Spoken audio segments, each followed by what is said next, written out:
Oh, hello, everyone. It's a pleasure to be here. I'm Ralph Ortega, and I'm very happy to welcome our two guests today, Teresa Gonzalez of Bolton St. John and Marco Carrion of the Consortium for Worker Education. Welcome, both of you. Thank you. Yeah, it's great to be here. Thank you for coming today. Our fireside chat this afternoon will explore how three key sectors, community, workforce, and economic development, can better integrate their efforts to ensure economic prosperity and growth are shared and inclusive across New York City. The core idea is that economic success requires a unified approach that connects neighborhood needs, community, with training and job access, workforce, and overall investment, economic development. Our conversation will focus on how inclusive growth emerges from the integration of these three sectors. How do we get there? How have the city and previous mayoral administrations encouraged growth? Will the incoming administration have the willingness and know-how to push for growth? Now, having said that, I'd like to just invite Teresa and Marco to weigh in on some of those questions I've just mentioned.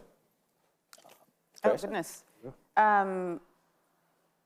Let's see. I think, will this incoming administration be willing to kind of explore this or invest in this? I think the answer is yes. I think one of the things that happens in the conversation around community development and economic development and workforce is that they're oftentimes thought about separately, which I think is a mistake. And I think that most mayoral administrations understand that.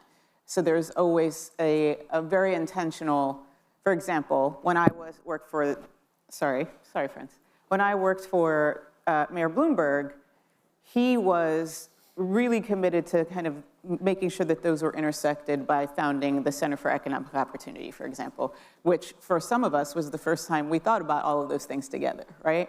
So I think everybody's talking about this priority around affordability. I think that there's certainly an eye toward how we connect all of those things. I think it's a smart thing for him to do. I think that we should continue to kind of expand on understanding that there are intersections here that are going to require real effort and real investment. And the sooner we get there, which we haven't yet, right, as a whole, as a kind of a city, I think the better positioned we'll be to address, to actually make some major, significant changes. Marco? Yeah, I would argue that the promise of the incoming administration is growth. The change is growth for who, right? Historically, growth for the city has been for particular sectors, folks who, the management class, folks in the fire sector, right? But for those people who I've represented, right? Working people, the people who live in rent-controlled buildings, rent-stabilized apartments, NYCHA, tenement buildings, the folks who are shift workers, union workers, they have not seen that growth. And I think the affordability agenda, which the incoming administration has run on, is to create more opportunity for those families to shape the futures that they're looking to shape. So when we think about growth, I think it's always important to think about who will be impacted, who will benefit, who will not be exploited, right, in order to benefit others. And I think that this incoming administration has been really masterful in talking about that in a way that most people understand innately, but is not a way that seems antagonistic to others. A lot of talk, and now the focus is on action. And the Adams administration has done a couple of things, and we're talking about, setting up our community for growth. So one important aspect of that has been their focus on converting city properties into housing. We just saw 30 Gold, I think it is, downtown, across from the bridge, from the Brooklyn Bridge. And that's going to create several units of housing. However, at the same time, the Adams administration is not really aligned with the Mondani administration on, like, for example, the whole issue of rent, freezing rents. So there's not a lot of help there, but there is the promise of hopefully more housing. Will the Mamdani administration be able to, get over those hurdles that have been set up? Do you see enough? Expertise coming in with these transition teams that are going to unravel some of the blocks that have been created to prevent him or to stop him from trying to accomplish what he wants? The whole issue of free buses, for example. I forget what the latest suggestion was but the focus has predominantly been on reduced fares, not giving it away. They don't want to give it away. Anyway, I've said enough. But any feelings there on how they can overcome these hurdles? Yeah, I would argue that a lot of the pushback has truly been political. I think this administration is speaking to larger truths, right? That you have folks who cannot afford to work, to take jobs, to get to work on time because they don't have access to high quality universal childcare, that they can't afford to get to work, they're late to work because they can't afford to take the bus, they don't have food, or they live in areas that don't have supermarkets or access to fresh food because of the lack of high quality food sources. They can't pay their rent, right? And the answers they've given, I think, resonate with people because they're really simple answers and challenge what previous administrations have said, which is, we accept that these are these large existential problems, but we'll get to it at some point, right? So they've given us direct answers. Now, whether they can actually accomplish those things in the way they say they can remains to be seen. I think they're going to do everything they can, both politically and policy-wise, to do that. But I would just argue that anyone who pushes against that is not doing it because they are, some kind of pragmatist. They're doing this because they've benefited from the status quo, right? How could you argue against someone getting to work on time or having someone to take care of their kids who's qualified to do that, or someone having food on the table? I just think that in this type of society, that's pretty hard to push against. Yeah, I think it's fascinating to watch the transition from campaign Mamdani, right, to mayor-elect. Now, campaign Mamdani was very inspirational, right? He pushed the limits. This was not business as usual.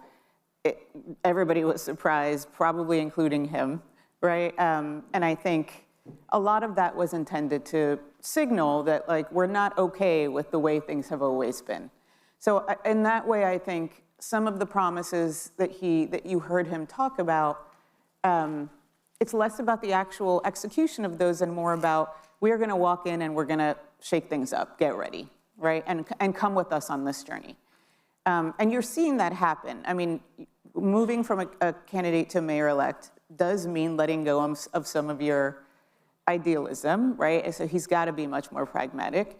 I do think that he intends to shake up the system insofar as things are not working anymore. The way they always have been, have not been, or have stopped working. We've seen that in who he's chosen, in my opinion, who we've chosen, including Marco, who he's chosen for the transition committee, right? I remember looking at that list and being like, who are all of these people? I've never heard of them. Not that I know everybody, but I was unfamiliar with most of that list. And that's because he was really intentional with bringing in new, fresh ideas and people who are willing to take a chance on those things. So there's that's happening. I also think, just want to address the housing and whether that's going to actually be able to be solvable as one of the things. I think the benefit here, there are two things happening. One is, right before he got here, we had something called City of Yes, right? Which was a previous administration's kind of commitment to, adding more housing to the stock, and is in process. He's not stopping that. So he has that kind of leeway to think about and to play with what that initiative really meant to do, which is, can we loosen some regulations here? Are there ways to transform spaces that we didn't expect? You know, I think he can build on that. He was a supporter. And I also think that he has the benefit of, so he has that as a benefit. There's already a framework for thinking about housing differently. It just so happened to be the previous administrations. And then the second thing is, it's really clear that he is relying heavily on the de Blasio administration to kind of set the foundation for his, or help him get up and running, right? He's got Dean Houlihan now as a first deputy mayor. You couldn't get much higher than that besides actually bringing in Mayor de Blasio himself.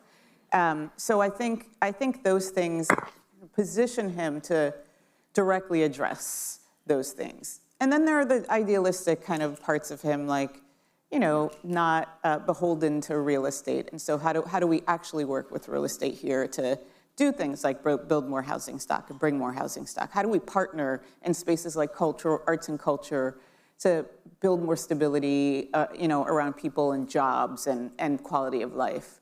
So the good news is, in my opinion, is I think it's no status quo. There's stuff to build on already. And then I also think that he is really open to listening, which hasn't happened in a bit, to what people need, right? And determining whether he can actually put people on it and get it done. There was a breakfast that I attended where he literally said, I'll take, you know, 3 or 4 questions and answers, and then I want to sit and ask questions. And everybody in the room was just like, I don't know what any of this means, right? We're not used to this. We're used to kind of being the drivers of the agenda, the questions are pre-screened, like all of the things that you're used to if you've ever been in city government. And he sat there and just listened to people for about 30 minutes. Good start to actually thinking about how he addresses some significant issues in the city. Perhaps that's how he found a friend in the White House. Yes. But we were discussing before coming on stage, my concern is that I think at some point you're going to see the rug pulled out from underneath him. 100%. Because this cordial relationship he now has with the president gives us a sort of false sense of security, because the president can't, you know, it's just a wild card, right? You never know when he's just going to turn around. I think he does understand, or he doesn't want to acknowledge it, that there is an affordability crisis, and that to be effective in New York, he's got to be friendly with Mamdani to appeal to the electorate that supported him. So you have one populist supporting another populist right now. But does that I don't know if that's going to translate into community development. No. The 3 sectors that we're talking about today, you know, coming together to deliver on growth. So, you know, again, just something to keep your eye on as this transition continues, right? You both spent your careers rooted in community and building power from the ground up. What's a moment early in life or early in your work that shaped the way you think about community, opportunity, and whose growth should serve? Oh my goodness. It's a tough question. Yeah. You know what, I just want to say, before I get to, I guess, a memory, on the Trump piece, I mean, I don't think this, while he's very amiable and affable, and I think a lot of things that maybe we're not used to from the previous mayors, I don't think this mayor-elect is naive, right? I think he knows exactly what he's dealing with when he goes to the White House. And I think that he is trying something with someone who he knows, and I think we all know, has a large ego and is easily charmed, right? But is also very mercurial. But I think that, you know, there's a lot of planning being done in case the rug is pulled. And I think the expectation is the rug is going to be pulled, right? And I think that a lot of this is, how long can I keep the rug from being pulled? But you also see the president doing the farm bailout, talking about affordability. I mean, thinking about the holiday season when people are going to really, both in preparing food for their families, but also buying gifts, going to really see the results of the tariffs and his desire to build an economy purely out of the tariffs. And the farm relief is because of the tariffs. That's right. That's right. That's a Band-Aid. That's right. That's right. I think, it goes, for me, and going back to your question, so as a memory, I mean, I, born and raised in New York City to parents from New York, one born in Puerto Rico, one born in the city, but both raised here. My father was a Marine, Vietnam-era Marine, got out of the Marines, becomes a school teacher, first person in his family to go to college, puts himself through college, becomes a public school teacher. And in the early to mid 70s, gets laid off, like 16,000 other school teachers because of the fiscal crisis of the city. And was laid off because he was a recent hire as a school teacher. Was first fired, last rehired, right? And so I grew up at a very young age, in the late, mid to late 70s, as a child. I'm talking like 4 years old, 5 years old, in a house where my father was out of work, and my parents, were on public assistance, and that happened to a lot of people, right? But a clear memory I have is going with my father to the unemployment office, right, to get the benefits, and seeing how he was treated, right? Seeing how he was dehumanized, seeing how someone on the other side of the mirror, window, was treating someone who, like when you're a child, your parents are like these demigods, living gods, right? They're the things that who controlled your life, and seeing someone disrespect your parents has a real profound impact on you, especially at that young age. And it really made me have an aversion to government, which is funny because some folks may know I spent 7 years in the Blasio administration. But, in taking that job, it was because I believed and that had been my path to get to that point, to then say, how can I form a government that doesn't treat people like that, right? There's more humanistic towards people and understands that everyone has their own story. And folks like my dad, who served this country, right, who did all the right things, was still pushed aside, because of, not because of his own doing, but because of malfeasance of, those in control of this city and their finances. So, I mean, that's an early story for me. Yeah, I feel like it's a collection of experiences. I grew up in a single family, single mom, first to finish high school, let alone go to college. Like, what are you doing? What are you doing next? Going to college? And so it became, as it normally does when you're a child of a single parent, kind of a mission, right? I have to do this. I'm keeping my family, keeping their pride in me if I continue to do this. And what I really discovered, the turning point for me, where I decided to actually say, I want to use my power, what I call my powers for good, right? I'd worked in city government, was understanding that there was not a connection. I come from Williamsburg, and there were years and years and years that Williamsburg was being developed, and the residents that were there were not considered in this development, right? I still live there. It is a very different place than what I remember. And the sad part is it has become kind of this poster child for what happens when you don't do smart development, right? Smart development, smart city planning, smart all of these things. The intentions were good, terrible, result. And I think since then, obviously, other projects, similar projects have been taken on, and they're better. But Williamsburg remains this kind of shell of itself, in that the original culture, the community, the real community, and the benefit. I was going to make a joke about how it's dangerous to have two Puerto Ricans on the stage together. But the cultural benefit of where I think, I'm assuming where we come from, is that community is really meaningful for so many reasons. It's not only important that we have representation, it's important in helping to raise our children. It's important to paths to home ownership, right? Like community development is really meaningful in communities that are oftentimes left out of that process. And so for me, it became a collection of experiences that led me to here, starting with, I live in this place that I love that nobody else wants to live in, and now everybody wants to live here. And my mother has moved away. So like there's that, but there are also times in city government, for example, where, you know, I saw very little Latinos who occupied any space of leadership. We always have a conversation about Latinos and advocacy, Latinos and coalition building, and it's like, yeah, we can do that. We can also lead stuff, right? We can also provide guidance, strategic guidance. And so there was a little bit of like, let me show you what we can actually do, right? That entered my ethos for a while. And then I think continue to see people like Marco just like kill it. You know, he was at El Puente most recently, my home from when I was growing up.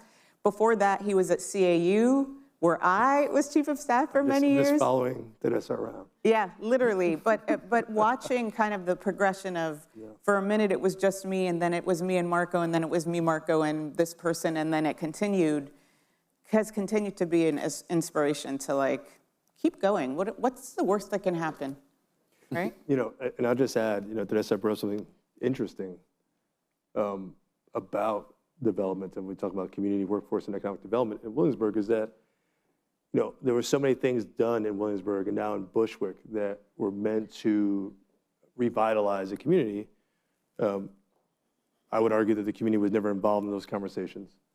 Right? It was a very top-down process, but also that when you talk about revitalizing, when you talk about development, it was really mostly about infrastructure, housing, parks, and what have you, not about where people buy their food, where people congregate, where people dance, right? All these different things have meant to be a Puerto Rican in Williamsburg.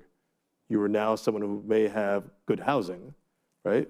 But you don't know where you're gonna buy, like, the clothes you wear, where you're gonna see the movies you watch, where, like, all those other things. So it's actually not really a home anymore for all those people who still live there. It's just a place where you have a bed and you sleep. And that's, you know, as, you know, a former head of El Puente, a tragedy. I think that's what this is really getting to. I just want to add something, just because Williamsburg is a good example. And yet, when we think about community development, we think about coalition building, the birthplace of that in New York, right, El Puente, was in Williamsburg. And you see how important it was when it was founded, how it gave voice to people who are oftentimes marginalized and who are in the midst, right, of kind of the very beginning of this gentrification wave, and how it really inspired people to stand up for their community, right? So organizations like El Puente were so important because they gave voice and they taught people what it meant to be advocates or what it meant to advocate for yourself or to just kind of be a part of the process or demand to be a part of the process. If you look at leadership, Latino leadership throughout the city, there's less and less of that. There's still incredible organizations doing the work, but you know, now you have people who have kind of grown, kind of done the full spectrum of growing into being an elected official, growing into being right the head of something. And that connection point is lost oftentimes. For example, the one thing I always watch for when there's a new administration is, where's your Latino deputy mayor? And we've had this discussion before. There was a moment in time in a previous administration where there wasn't one, and there wasn't intended to be one.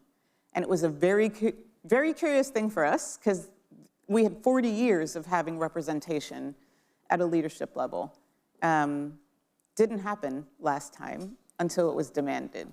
So, you know, I think part of that kind of growth that we talk about, and I realize that we're talking about a specific community, but it's an important lesson to learn from, is, you know, kind of forcing the envelope in terms of representation, but also being a signifier for why community development is important, why workforce training is important, right?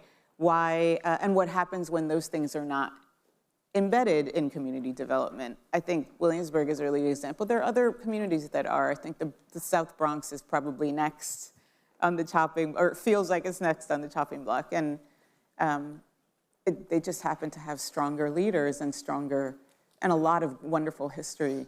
And we in Brooklyn, it was very early on, we didn't have any of that. But all of those things are connectors to building strong community, allowing for growth. And I think those are lessons that we can learn. As a journalist, I mean, I have had the good fortune of studying revitalizations and becoming attached to certain stories. And, you know, and as a New Yorker, I just never felt that I had a role in creating community and contributing to growth. However, as a parent who lived far away in rural Pennsylvania for a while, I learned about volunteerism, big time. I mean, and it wasn't just one volunteer job. It blossomed into a suite of different tasks, you know, a food bank, you know, Cub Scouts, communities there where they have less infrastructure, really learn from the ground up, starting with the family unit. That's what I discovered. As a journalist here in the city, I then now I'm following all kinds of different community evolutions. Coney Island, Eric Adams is leaving Coney Island with so much money to add housing, and I think that's great. I've always thought, but I've been concerned lately of Coney Island because of all the new construction that's going on there. They're targeted for gentrification. I can see that happening there, even far-flung Coney Island. So I'd love to hear more from both of you on, you know, what do strong communities provide culturally, socially, economically that policymakers and developers consistently undervalue or overlook? Yeah, you know, it's funny, while you were talking, and you were talking about the difference you saw in Pennsylvania and New York, I think that does happen in New York. The thing is, it's so densely populated, it's hard to see that, right? And there's so many different neighborhoods. But I know, I mean, I'm sure so many of these folks in the audience concentrate the work that they do in a particular community, and they see that network that exists, especially in communities that have been either underinvested or disinvested or forgotten, right? They've had to really build these networks of community leaders, of CBOs, of small business owners, you know, some elected officials, community boards, and to provide where the city has forgotten them. And I think that, you know, when I think about the government's role, you know, you harken back to the mid-'60s and the LBJ's Great Society, right? And thinking that it was, you know, maximum, you know, feasible participation from like the kind of like ground up, right? That there was a belief that in order to get at the root of poverty, to have a real war on poverty, that those who are actually on the ground doing the work, paid or unpaid, right? The kind of neighborhood mayor, like they understood what could be done. When you have your community action, you know, programs and those things that started Head Start and Job Corps and other programs, I mean, that was kind of like a thought once upon a time of how investments could be made. Obviously, the war on poverty leads to the war on drugs and the war on crime, right, which is a whole other story for another panel, and probably why so many folks in the workforce development space are in it now, right, of kind of the after effects of that war. But, you know, I think that, like, that is often forgotten. So when people show up, right, they're not showing up to folks who've just been sitting on their hands, you know, and just waiting for, you know, the boss man to save them, right? That they've been saving themselves, right? Because, you know, with the belief that no one's going to save them if they don't do that.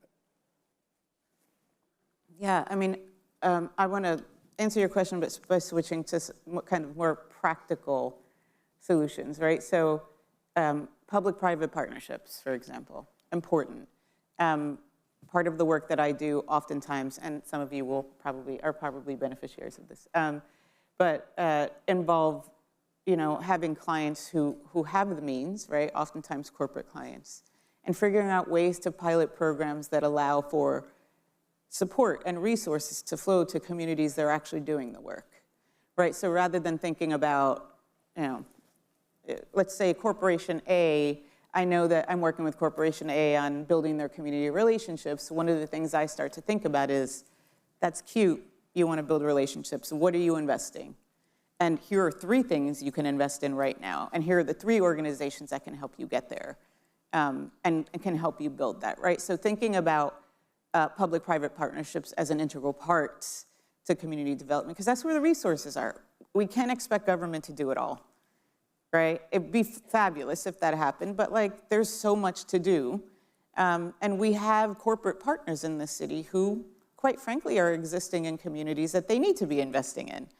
And I firmly believe, because I do it all the time, so does Marco, there are ways to do this where you're not compromising your values, you're not selling out your community, right? This is called public-private partnership for a reason. So for me, that's an integral part of community development and growth that's practical. I know who I need to target because they care about this. Let's pitch these 3 programs that might really benefit from their funding. They get visibility, this program gets off the ground, people are served, and here we are. That's one thing that I think we should certainly lean into more often, because the willingness is there and so is the funding. It's good to know that there are willing partners out there. Well, we make them be willing. How's that?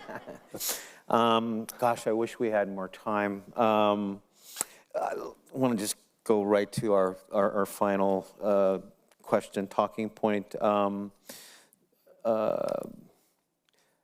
Well, this was our final talking point about Mandani. I want to move beyond that. I'll ask this. If you could ask the entire ecosystem in this room, community groups, workforce providers, labor partners, employers, policymakers, to do one thing differently to advance inclusive growth, what would that be? My God, you do so much. I would say allow for innovation in the work. I think oftentimes, you're working, you're serving populations that are high need. And, oftentimes that's for at least 30 years, right? For some of these, for some organizations that are service providers and have been for a while. The ability to pivot when needed and to also integrate what the political and social landscape looks like and how that affects your ability to serve, I think are super important. Organizations that are used to doing things a certain way are just trying to survive, quite frankly. And so there are blinders on to, hey, maybe we need to consider that we're going into a political climate where we're going to have new everything, right?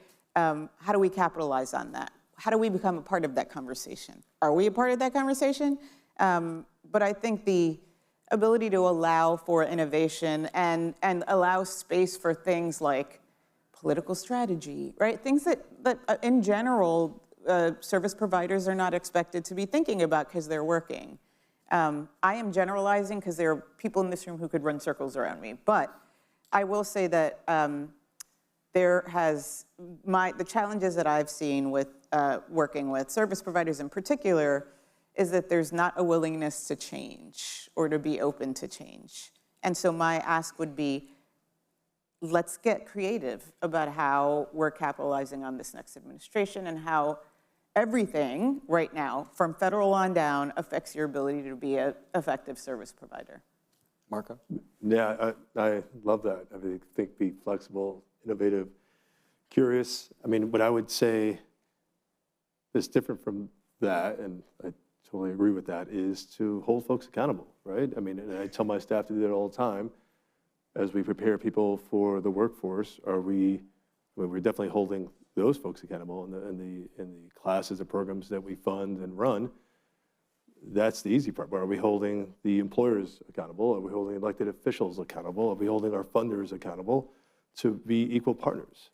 And I think that, it's tough because we rely on those sectors to keep us afloat, but it's crucial in order to actually have the most impactful world that we can create. Quick, day one, what do you want to see the Mondani administration do? Have a Real quick. full leadership team. There's a lot of work to do, people. There's a lot of work to do. So we need universal childcare. You have both, good paying jobs, children that are cared for, and people who can then live the lives and support their families the way they need to support them. So universal childcare is the #1 priority. Teresa and Marco, thank you very much for coming today. Thank you. Thank you. Thank you, everyone.